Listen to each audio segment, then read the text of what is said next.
Bonjour à tous, je vous invite à vous abonner à cette chaîne, à aimer, à partager, à commenter ces vidéos, c'est très important. C'est une manière de nous soutenir. Merci à vous tous. Bonjour Pascal Pointu.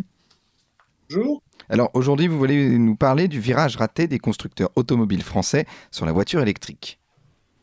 Voilà, donc quand nous savons qu'actuellement, jusqu'en 2035, la voiture thermique a encore quelques beaux jours à terminer, mais que dès cette date-là, malgré le veto des Allemands, il va falloir se tourner vers le véhicule électrique.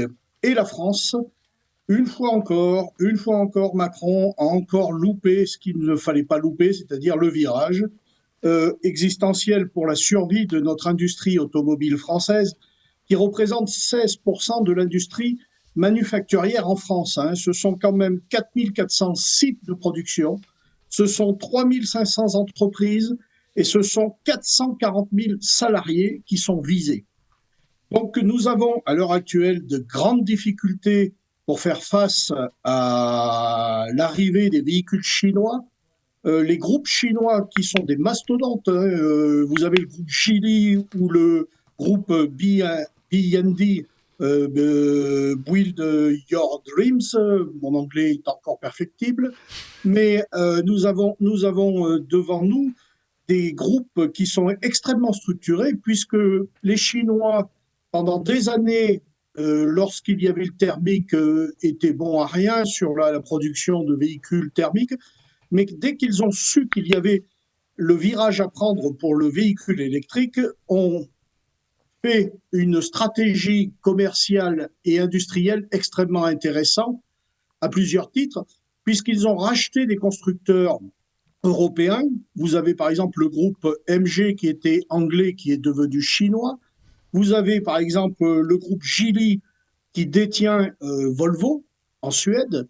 Et quand on sait que les pays scandinaves sont à 80% à l'heure actuelle dotés de véhicules électriques, donc ça leur laisse une part de marché exponentielle à venir pour l'Europe du Nord et fatalement sur l'Europe du Sud quand ça va redescendre. Et nous avons aujourd'hui en Europe 12% des véhicules électriques qui sont en circulation, quand en 2019 il n'y en avait que 2%. Et en 2021, 9%. Donc nous voyons bien qu'il y a un virage qui est crucial pour la survie de l'industrie automobile française. Et malheureusement, le groupe Renault ne propose pas vraiment de solution à l'heure actuelle concurrentielle par rapport ne serait-ce qu'à l'américain Tesla avec son modèle 3 qui vient d'annoncer une baisse fulgurante de son catalogue des prix de sa modèle 3 et qui va laisser sur le carreau la Renault Mégane E-Tech fabriquée en France, enfin assemblée en France avec des batteries chinoises.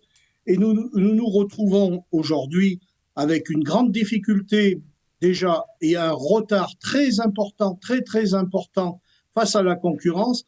Et je crains malheureusement, puisque nous avons que 12 ans devant nous pour faire face, je crains que nous n'ayons pas les moyens ni techniques et ni financiers pour lutter contre les constructeurs chinois et à une seconde face à l'américain Tesla qui fait fabriquer lui aussi en Chine ses modèles, certains de ses modèles, pas tous, mais certains de ses modèles. Et je ne vois pas comment les constructeurs français, sachant que le groupe Stellantis, qui regroupe Peugeot, Citroën, Fiat et ainsi de suite, est basé maintenant en Hollande, détenu majoritairement par le groupe Agnelli, le groupe italien Fiat et Chrysler.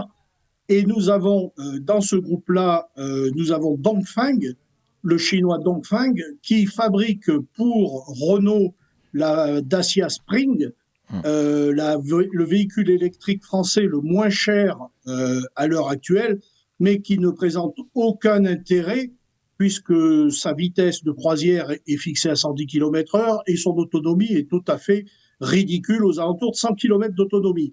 Donc je crains fortement, très fortement que nos salariés, et ça c'est tu pour le moment par les politiques, je crains que nos salariés du secteur de l'automobile souffre de mille maux dans les prochains mois parce que la concurrence, et malgré le veto que dit sur le bonus écologique Emmanuel Macron en disant qu'il n'attribuera plus de bonus écologique aux véhicules fabriqués en Chine, je crains que ça soit une peine de plus, puisque les Chinois fabriquent à l'heure actuelle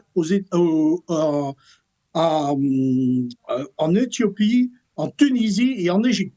Alors Pascal Pointu, on continuera évidemment à suivre ce dossier avec vous. Merci à vous et dans 2 semaines alors.